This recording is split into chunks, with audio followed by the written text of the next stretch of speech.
recording. So I'd like to welcome you to the community meeting webinar that's being held for Pier 8 Block 16, the residential tower design options. It is being hosted by the Municipal Land Development Office, by the City of Hamilton, and also by Waterfront Shores Partners.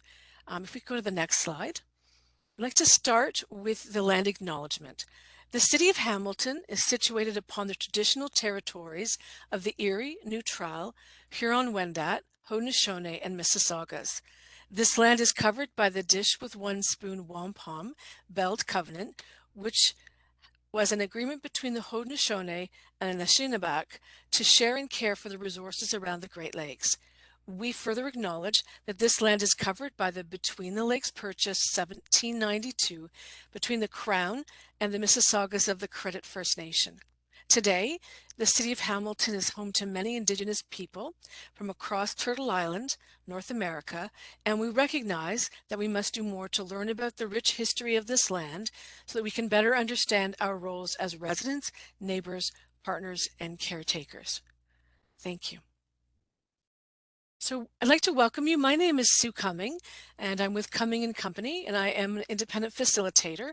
I have worked on many projects with the City of Hamilton, so I, in fact, had the opportunity to facilitate at the meeting for Block 16, the Urban Design Guidelines, about a year and a half ago. My role tonight is to keep us the presentation portion on track time-wise, and then when we come to the discussion, to be able to read your questions aloud for various panel members to respond to. Another important role I have is to document your input. So following the meeting tonight, I will be preparing a report, and that feedback will report all of the written questions and comments, the responses provided, and any other comments that you provide up to a period of time. So we're looking at potentially March 24 if you had additional comments that you wanted to put in after the meeting. And I'll go over that in a moment or two. But I want to just introduce myself first, and I look forward to being here this evening with you and to hopefully being an informative and constructive session for you. We have a number of presenters this evening. One of our first presenters will be Jennifer Roth. Jennifer is a planner with the Planning and Economic Development at the City, and she's here tonight because she's going to share some of the policy history, the planning history on the project, so that there can be some clarity on how we got here, if you will. We also will hear from Chris Phillips. He is with the Municipal Land Development Office, and he can provide an update for you on the status of the overall Pier 8 development, and he'll locate you with some of the buildings and opportunities. We will then hear from Waterfront Shores. Waterfront Shores Corporation will be represented by Bruce Corbeira, who's the architect with KPMB Architects, and he'll be providing the overview presentation for you on the tower options. He'll be joined also by Luka Matunovic, and I hope I've said that correctly, from Purpose Building, who will also be speaking about the sustainability component. I wanted to point out, too, that we do have members of the design review panel observing tonight. For the design review panel, you'll learn a little bit more about that through Jennifer's presentation.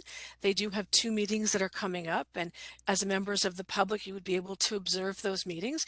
But they're here tonight to listen in, to see the presentation, and also to hear your comments.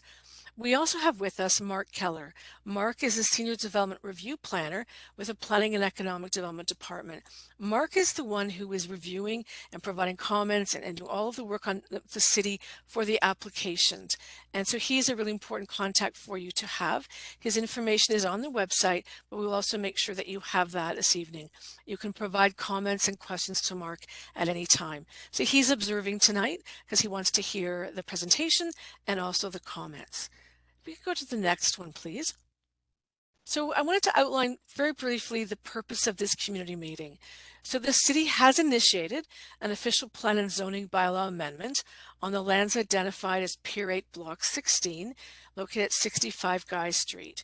And I know most of you know that because you're here and you read the notice, and just important that this will be focusing in on the application and the proposal for a 45-story residential building consisting of approximately 429 units.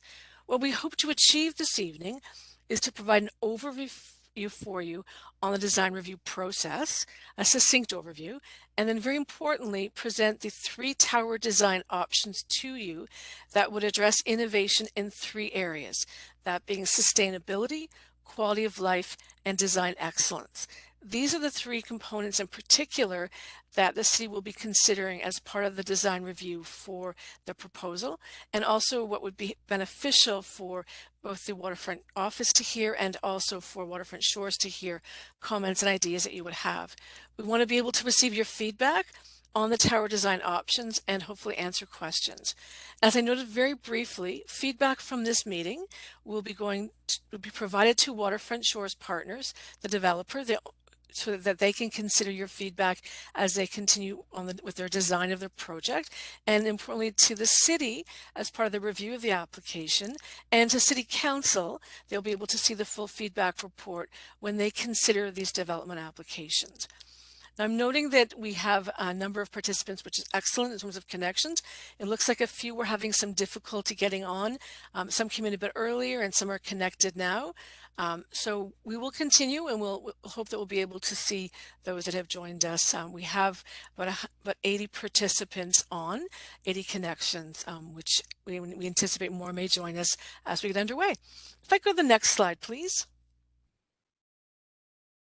So I wanted to outline for you the format for tonight.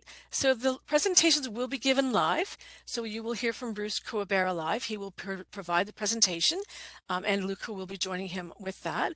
And following the presentation, we're trying to keep this under an hour, 45, 50 minutes, because we really want to ensure that we provide, and I say we as the global we, but in terms of that the good information can be provided to you to allow you then to understand what's being put forward so that you can have an input to that.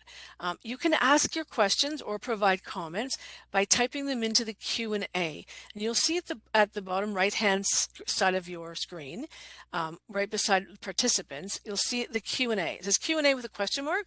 If you click on that, and I note that many of you have already done so, you can type in a question or a comment at any time. You don't have to wait till our discussion period. You could start doing that right now if you wish to, and that's what I will come to when we go into the Q&A and start to go through those questions. My aim is to read out all of the questions tonight, share all of the comments, but I may end up grouping them because there may be some that are of like matter. I will ask that we be respectful. I appreciate there are likely lots of ideas about what's being proposed for Block 16. We want to be respectful. I will not be reading out any derogatory remarks that come forward. I'm really looking to hear the comments that you're putting forward and to read those out in your own words. I will not read your name out. So when you're putting a comment in, your comment will be anonymous. It's important that you be able to speak your mind and freely and be able to share your comments. So I will not read your name out, but I will make sure that I capture your comments. Importantly, the recording of tonight, the presentation, will be made available on the website. The website is right here. It's hamilton.ca/Pier 8 Block 16. That's the exact same place that you registered to participate tonight.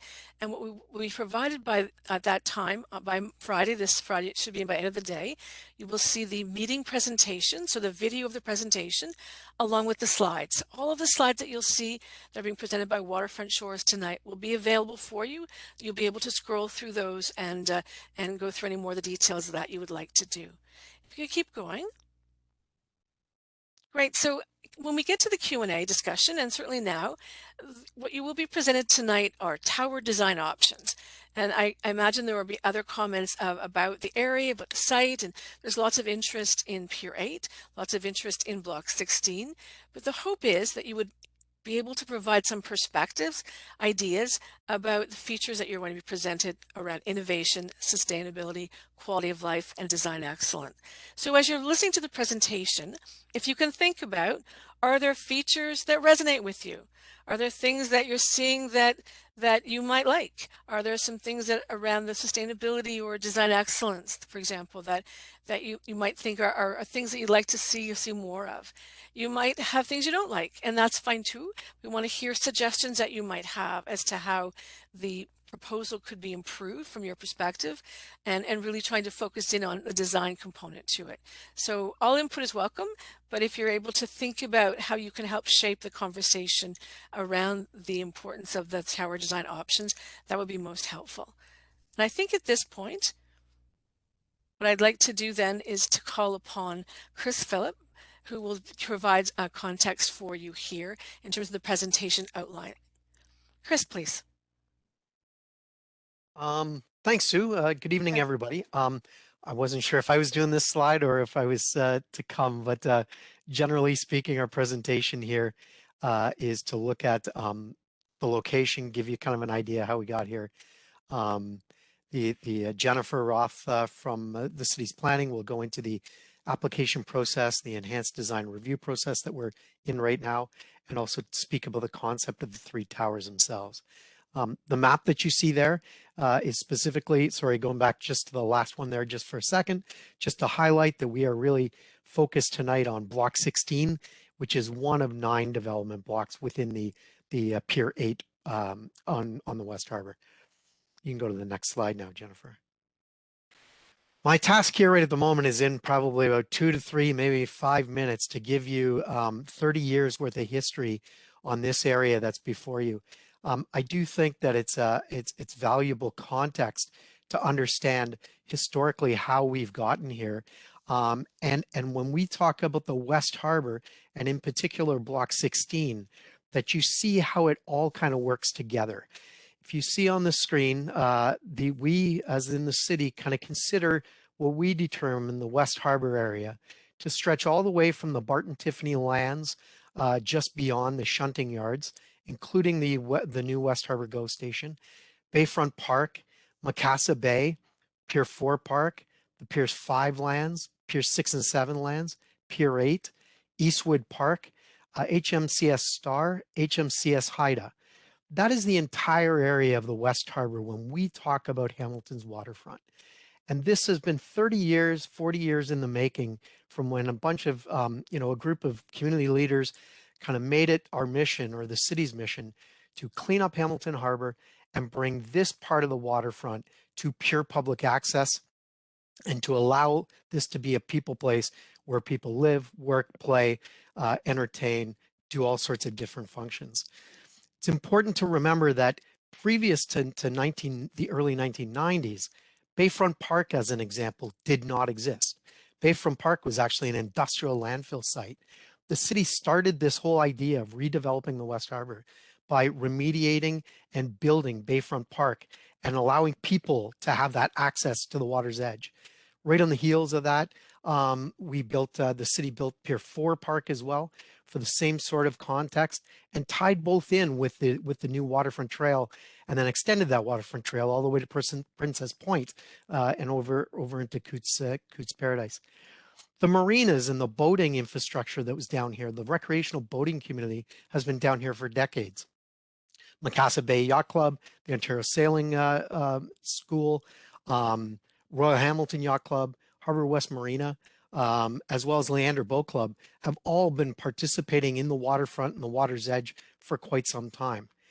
In the early 2000s, when the city of Hamilton and the federal government came up with a solution where the federal government actually transferred the ownership of the lands of Piers 5, 6, 7, and 8 to the city of Hamilton, the city started to embark on a visioning process.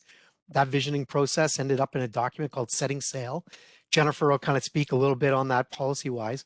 But what Setting Sail really did is set out the broad vision and the framework to not only how does this area redevelop over time for all the various uses, but most importantly as well, how it interacts with the broader neighborhoods that the waterfront both belongs to and is adjacent to and connects with.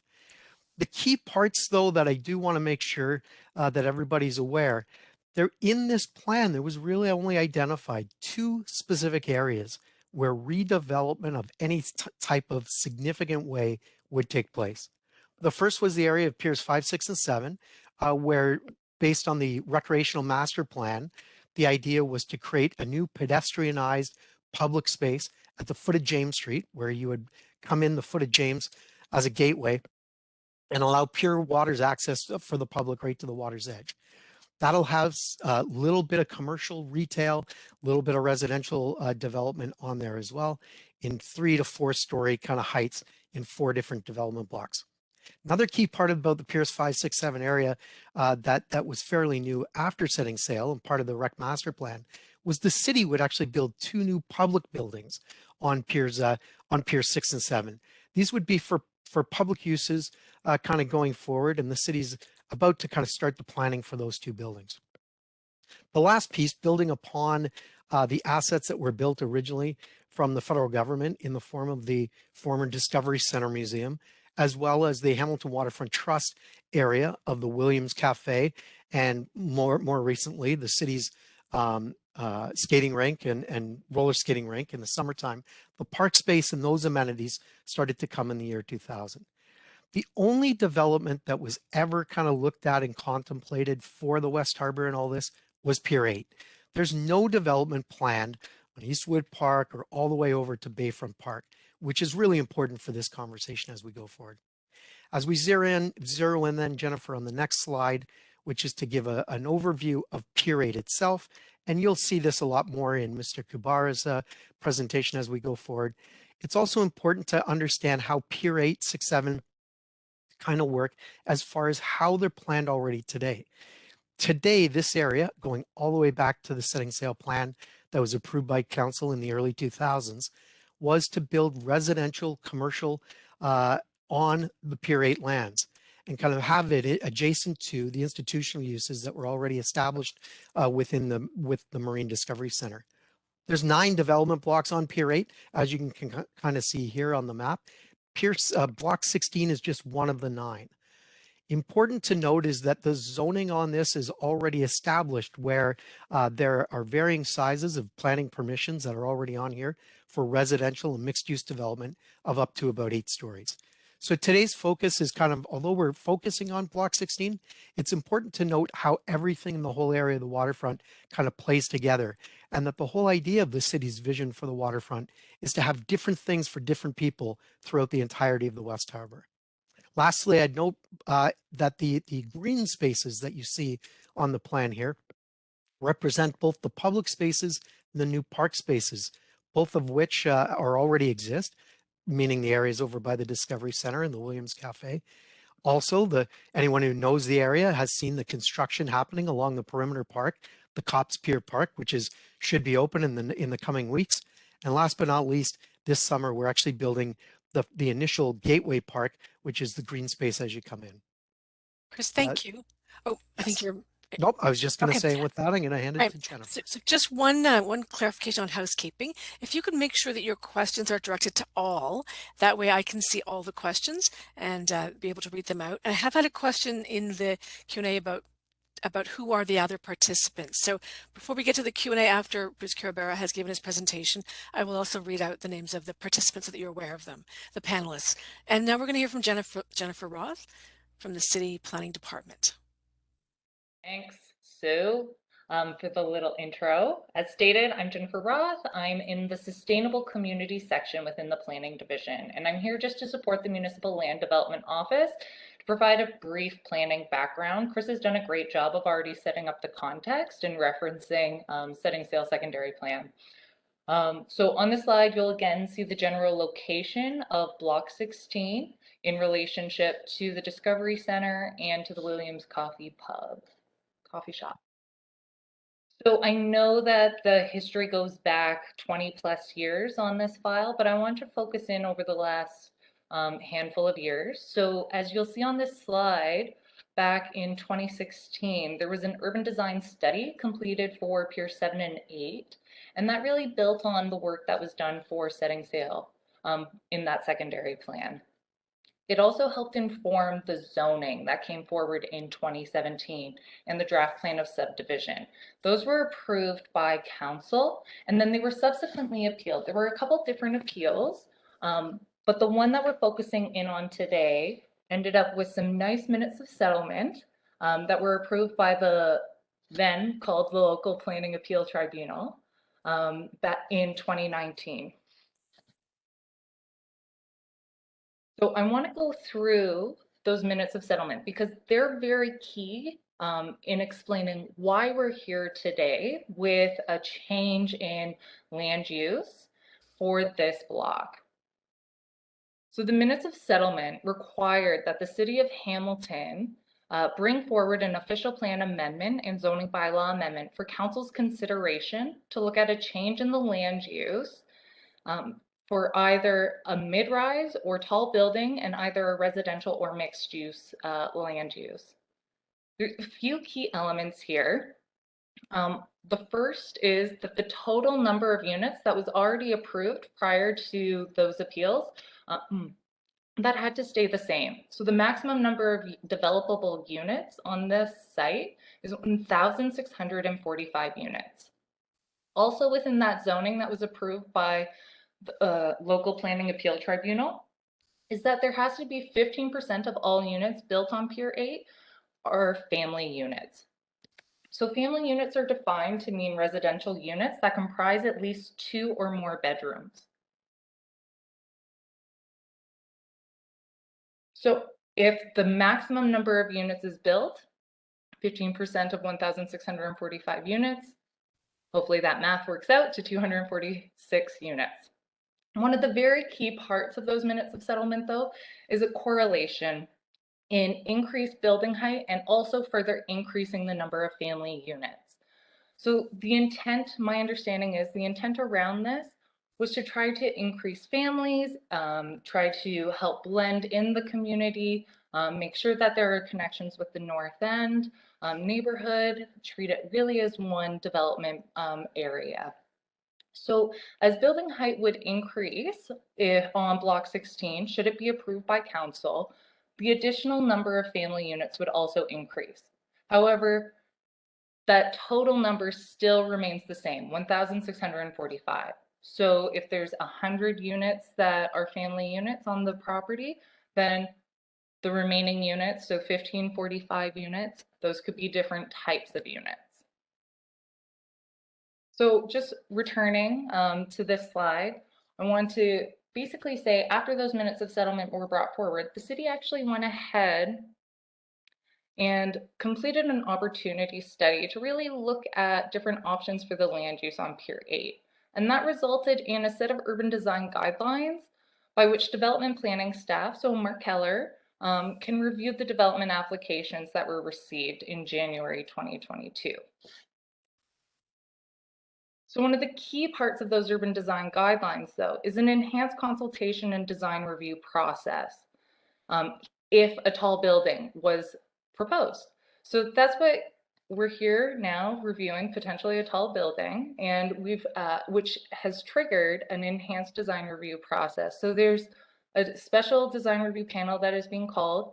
They'll also be reviewing the 3 designs, and they'll be looking at it through these 3 lenses: sustainability, quality of life, design excellence, and how that informs 3 different tower design concepts. Your public consultation and input tonight, as well as you can observe at that special design review panel, that all helps inform what would potentially be a final design option. And then that would be the option that would go forward with a recommendation report, either in support or not in support, to Planning Committee. So the design review panel, just to give you a bit more information on that, it's 10 different panel members consisting of designers, architects, planners, and sustainability experts, trying to make sure we cover all those 3 different buckets. The purpose is really to review the 3 tower design options that are put forward from Waterfront Shores, and I know you're all anxious to get to that, so I'll stop talking soon.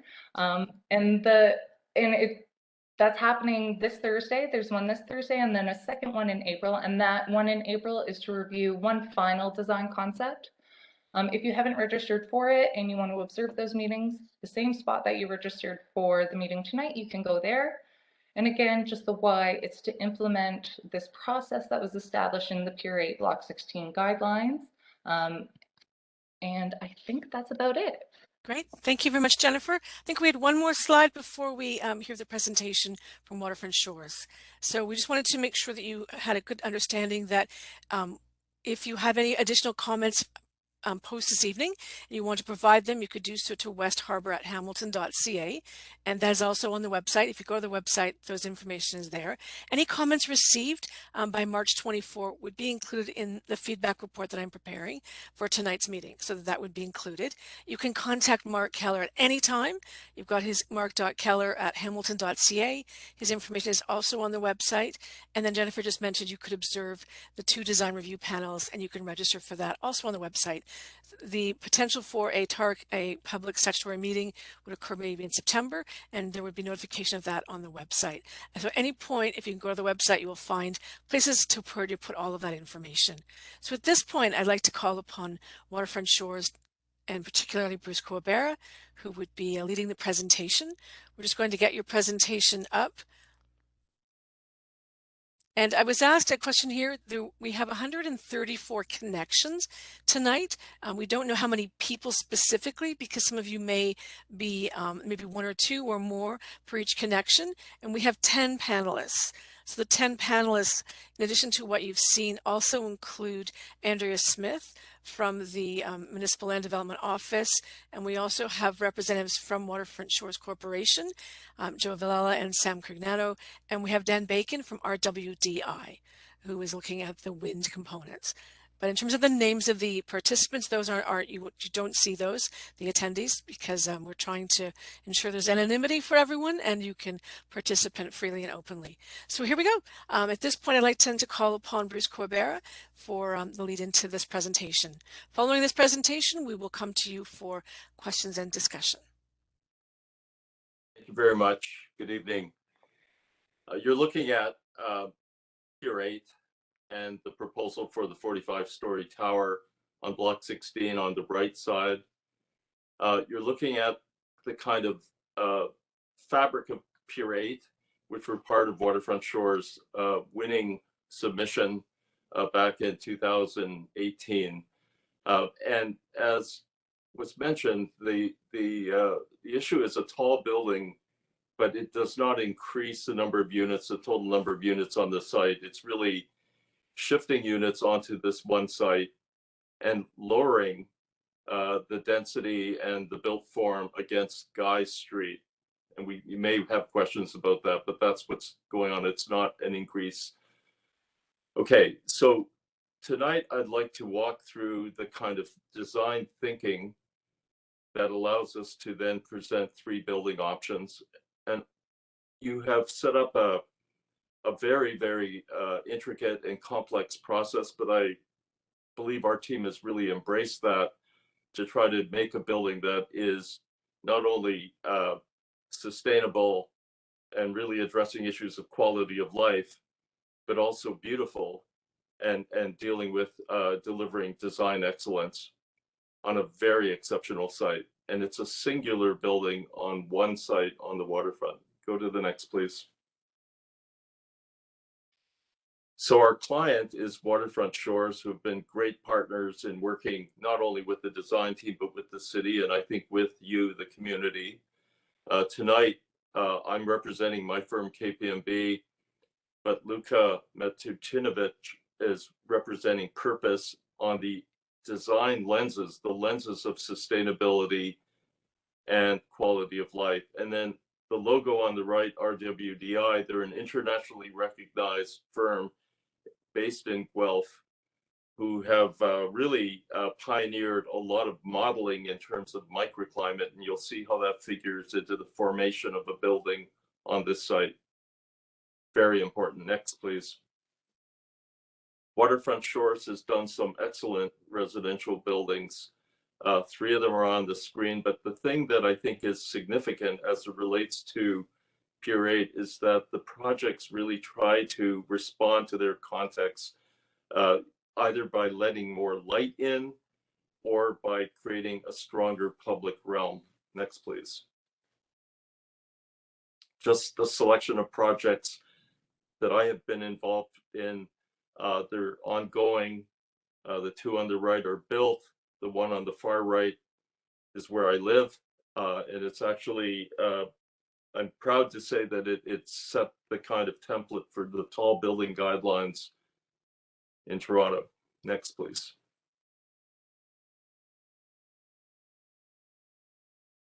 So I grew up in the North End, very close to Pier 8. And you can see by these pictures that you have the 19th century on the left with wooden piers and wooden buildings, shed buildings. And on the right, there was a major landfill project to kind of consolidate a block of land now called Pier 8 for shipping. And it's really part of, the Great Lakes and the St. Lawrence River, kind of the transportation hub, very active industrial port. Hamilton was. It's incredible, actually. Next, please. So we're talking about a change, a transformation. This is a very recent photograph. Some of you may have been down there, but I like the yellow frame, which is part of the winning competition for the Water's Edge Promenade, which will always be public. You see the big 8, but that is a stage for events and musical performances. But I think it really speaks to the industrial landscape further east. Next. And then back to that picture, just reminding you that the 3 lenses are up in the top left corner: design excellence, quality of life, and sustainability. Okay, next. The site at Pier 8 has a pivotal role on the bay, which is really the tip of Lake Ontario. And I want you to really think about how, I think about this site as being part of the Great Lakes. It's part of the North End in Hamilton, but it has a pivotal location, and it's highly visible from very public places as you enter the city or pass by the city to go to St. Catharines and Niagara Falls, but also from LaSalle Park and the Royal Botanical Gardens on the other side of the bay. And then the arrow you can see labeled James Street North, it also culminates that view corridor to the water. So it can be seen, but it also has this capacity to have a kind of panoramic view, 270 degrees, 360, taking in everything along the waterfront. And what's remarkable is everything to the east of it was the sort of industrial heartland of Hamilton and the province, and then to the west you have, the linkage under the Mcquestion Bridge into Cootes Paradise, which is extraordinarily beautiful, very natural. Next. So I think this is our intention. We want the building to be a civic landmark, and that means in a way that it is stately, elegant, timeless. It's not just a residential building. I think it is a landmark building. It has the potential to be a landmark and certainly a flagship for Pier 8, the North End, but the entire city. There are multiple scales of reading this. So you're looking on the James Street corridor. You'll see more of the 3 options in this view. Next. And I think this is an ongoing project of trying to really understand the relationships between the development of Pier 8 and the existing community, and the kind of patterns of use. I think everyone's thinking about that. The places, I grew up playing sports mainly in Eastwood Park. It was where everybody was all the time: baseball, football, basketball, hockey, everything was there. And so Pier 8 has to be part of the neighborhood and connected. It's not just standalone. And the Water's Edge will always be public, as Chris said. Next, please. Close in view of the site and those kind of arrows out, those views out. But what happens is that it's at the end, the west end of the development of Pier 8. It was a site that was institutional, and the OPA and rezoning is calling for rezoning of that site to be a residential building. The densities and heights of buildings on block 7 and 8 on the lower right are lowered. So there are more townhouses, grade related. The streets and blocks plan, I think, is really great for the site. Every street leads to the water. And then on the west end, you have Williams Fresh Cafe, which is really a kind of community center. I really like that place. And then what's called the Waterfront Trust Center today, which was the Discovery Center, I think will become a kind of important community asset in a way.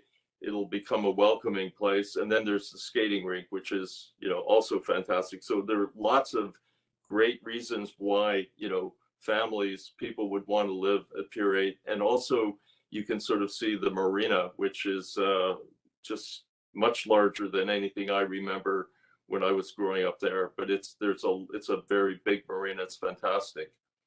Next. Since our submission, we've rotated the tower more to the west to move it and increase the separation distances to block 1, which is the block immediately to the east.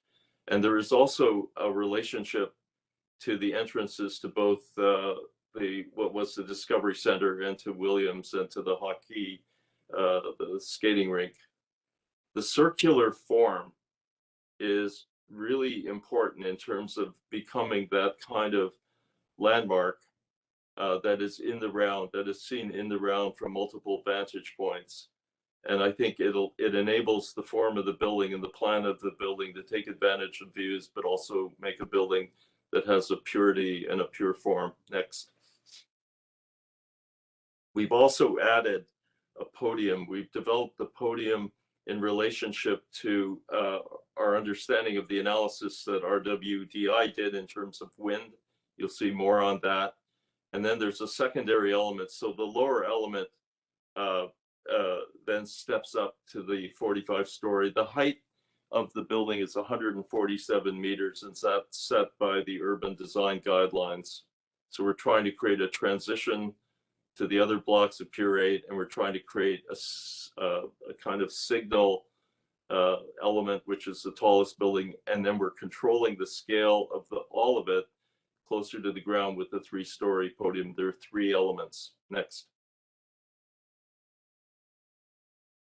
From the other side, you see the aerial view of it, and you see the elements a little more defined.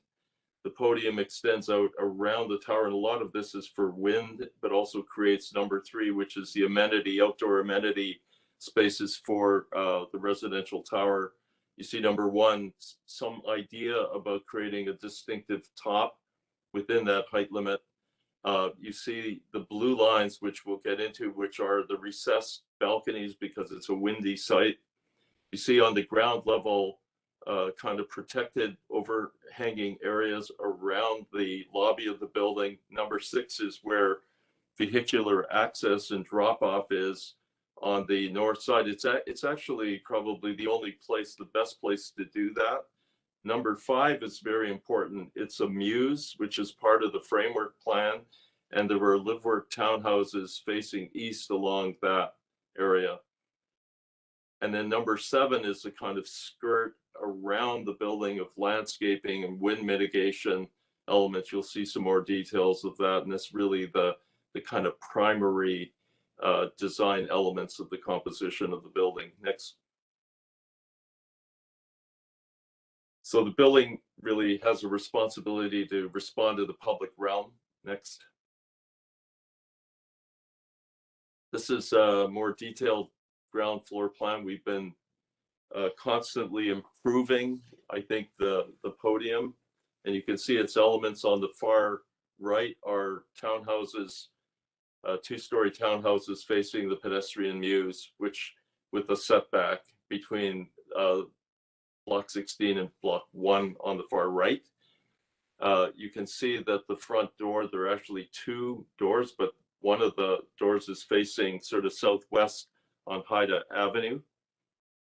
On Harborside Way, there is a vehicular access point where we are able to drive onto the site with both trucks, deliveries, garbage trucks, as well as access to a ramp that goes below grade to below grade parking.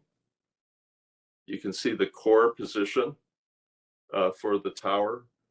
And then you can see the lobby, which is a kind of moon-shaped crescent on the northwest side of the whole building. And then you'll see layers of landscaping. You can see the dark black columns, which are holding up the podium roof, but they provide a lot of wind protection at grade. And then outboard, I think you'll see the development of more landscaping and wind protection for the building. The drop-off area is covered, and you can see some turning radiuses. You know, they have to be refined. It's got to work, but it looks pretty good right now. Okay, next. These are just some very preliminary drawings of the base of the building. There's lots more work to be done, but that is representing the 3-story scale that was in the urban design guidelines. The ground to 3rd floor is very high. The lobby's like double height, and the townhouses are on grade, and the 2nd floor. At the top of the 3rd, you're seeing glass guards that are quite tall, and it's for wind mitigation, but also to preserve views out. And so all of the amenity spaces, the indoor amenity spaces, are at that level. Okay, next. This is on the pedestrian mews looking north to the bay, to the water. And there's in the guidelines are to be live work, you know, they could be residential, or you could actually have a live work situation in these front open spaces. They're part, but they're absorbed within the whole podium language. Next.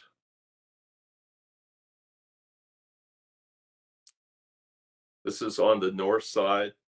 On the far left is the last townhouse.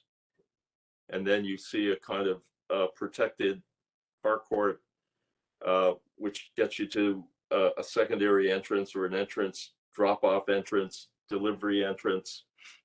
And then you enter that and can get to the ramp to the garage and to the loading dock. And then on the right side, you can see right through the lobby from sort of northeast to southwest. And you'll see the creasing. The primary tower is the one on the right, and you see a secondary element on the left. Next.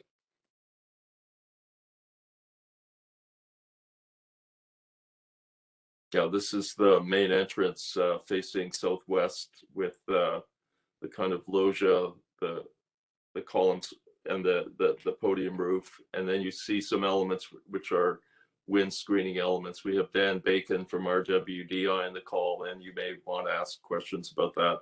But there's more. We're going in a direction which we think will be really good in terms of minimizing wind impact on the public realm. It's a very windy site. We just don't want to exacerbate that. And I think our design will do exactly that.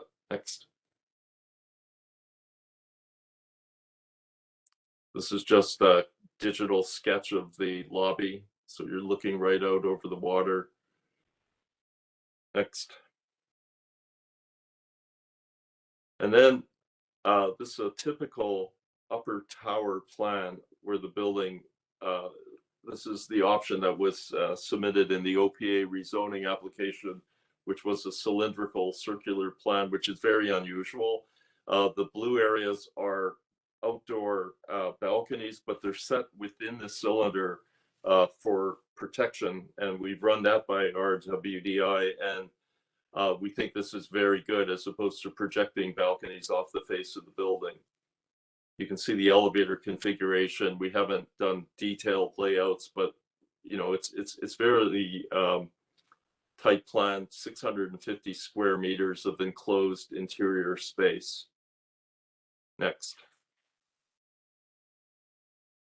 This is a little study of the balconies, showing the dimensions of them. We think it's important to really consider them as being outdoor living space and having dimensions that allow for furnishing and outdoor dining, eating, being able to eat outside. And then on the far right, they're just different ways of looking at. A lot of work to be done here, but the amount of glass in the building, you want the views, but we also will not do a 100% glass building. So these are studies, and you can expect to see more of those. Next.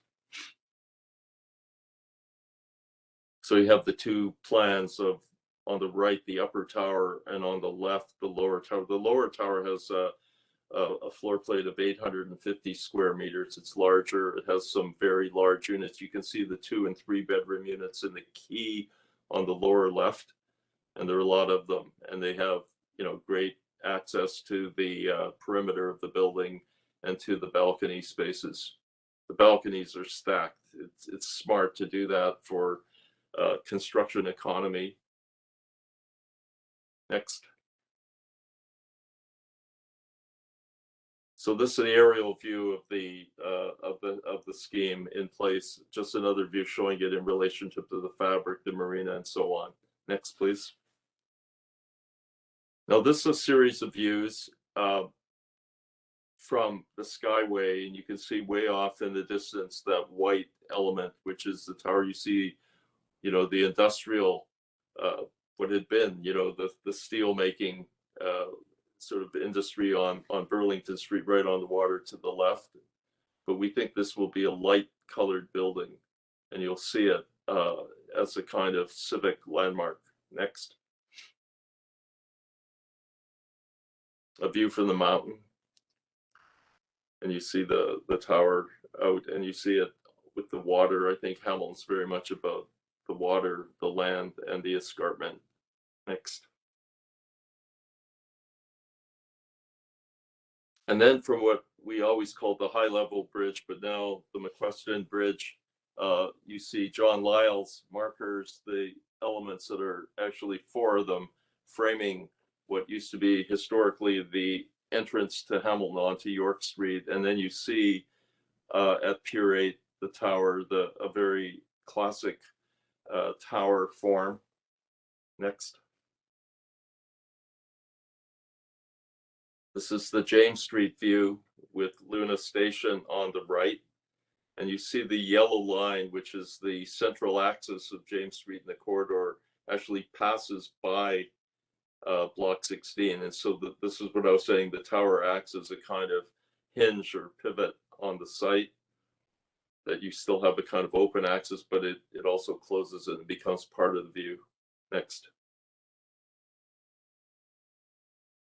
Closer in. And next.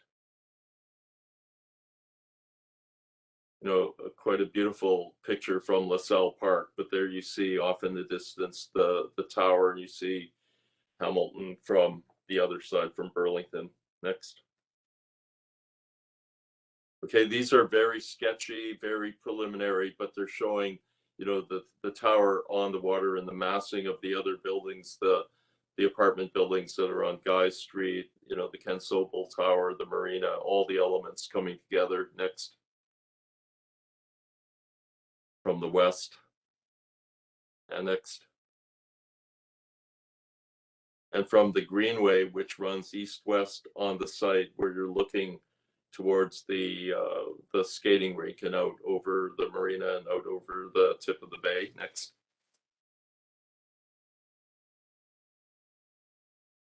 Okay, so this section is really about thinking about the form of the building as a response to climate and the particular location. And so we're looking at creating comfort in different parts of the site, primarily the public realm, but also on the amenity spaces and on the balconies. So go to the next, please.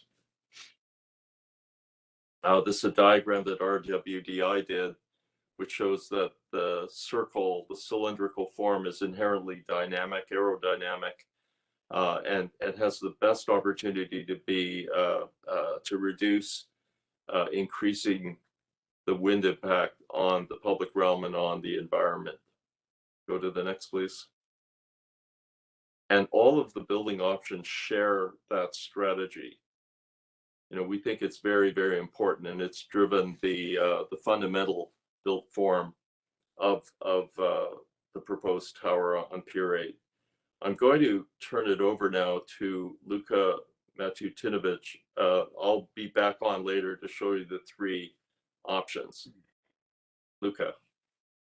Thank you, Bruce, and thank you to everyone who took the time out of our busy lives to participate in this really important part of civic life.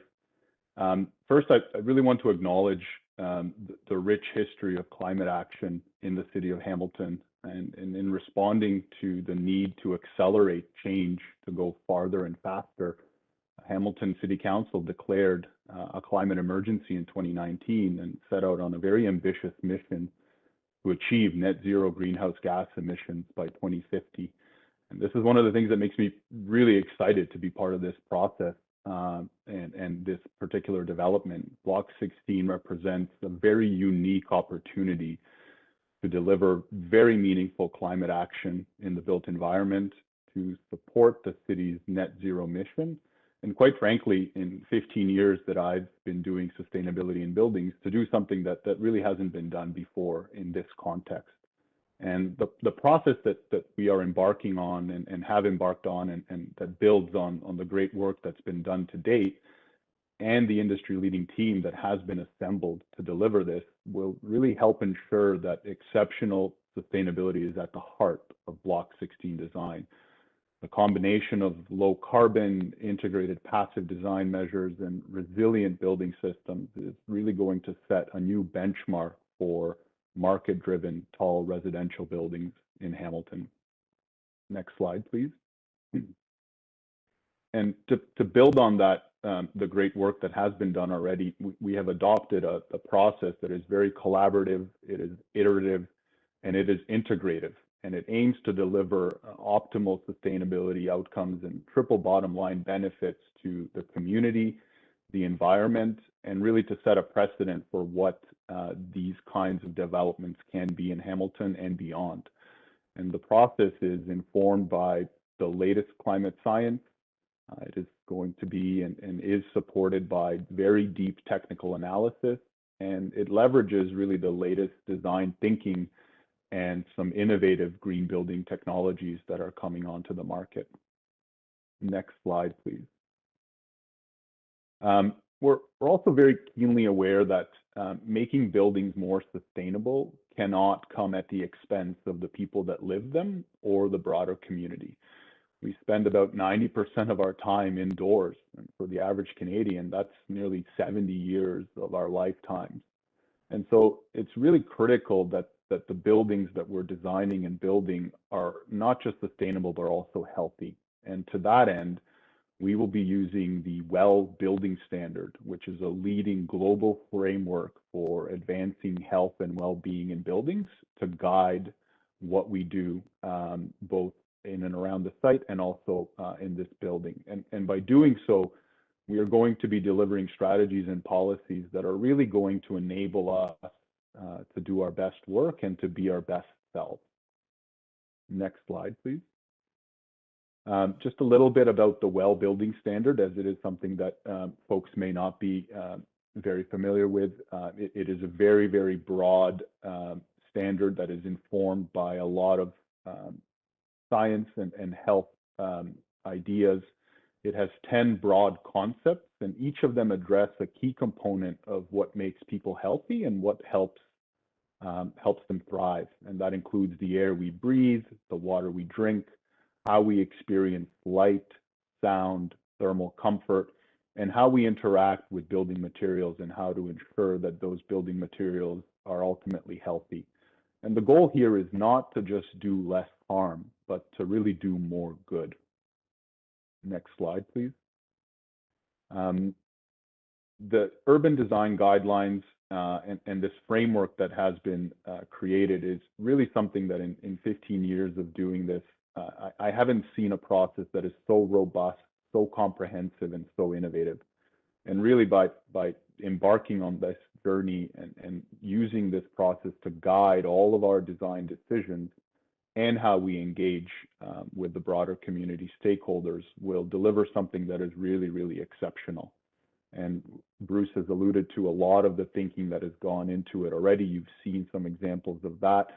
We are going to be continuing to refine the initial sustainability and design concepts that have been developed further. And as we moved into the design review panels 1 and 2, there's going to be a lot more technical depth, a lot more analysis, and a lot more detail unveiled in the particular sustainability strategies that we will be employing.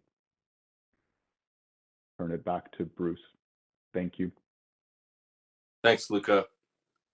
So the three building options that we've developed are developed off of the base of the thinking in the first part of my presentation, which is a building whose form is aerodynamic, that has a podium that really mitigates against wind, and really has a positive contribution to the public realm on all sides of the building. So let's look at them. Next, please.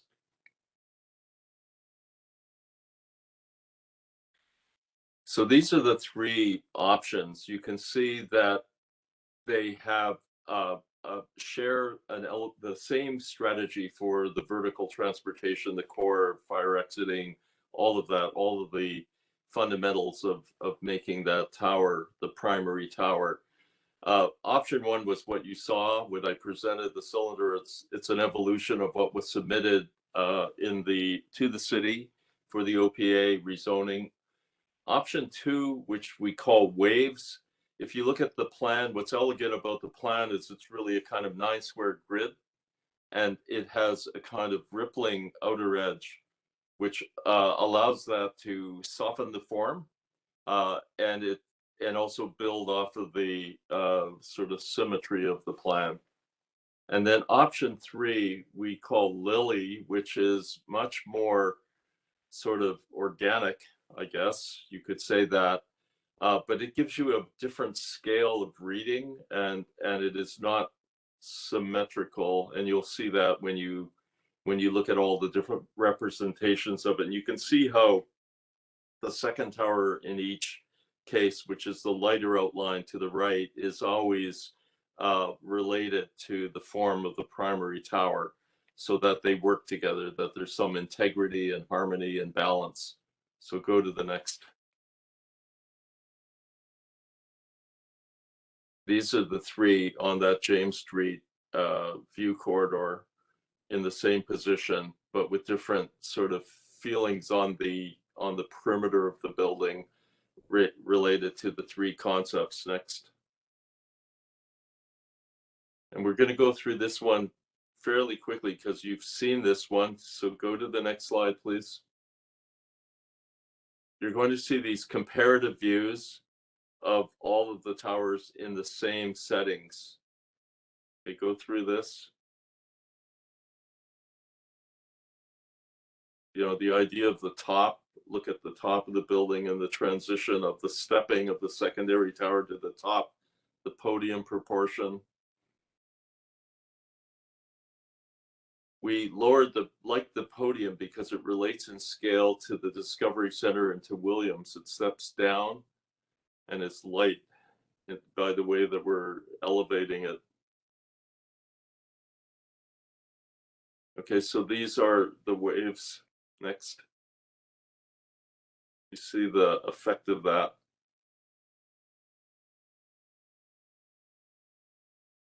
It's more sort of fluted.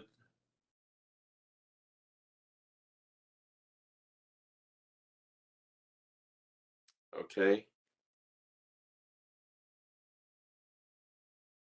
And then the third one, the Lily, is the one which has this kind of more organic outline and has a different scale reading.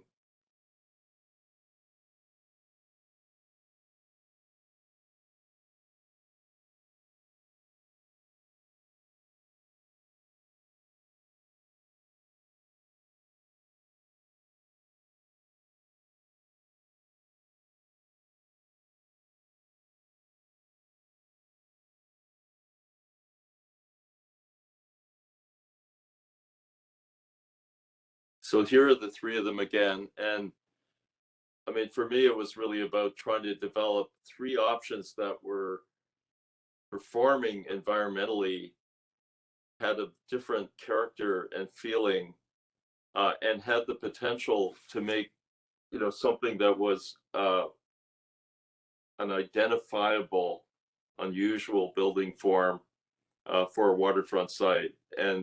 And so that's where all of the effort has been. But to present the options that were you know, that we liked. We liked all of the three options, that they would be really, you know, really great buildings, and that you would be able to evolve them further. So this is just the preliminary presentation of the three options. Now go to the last, this may be the last slide in this deck.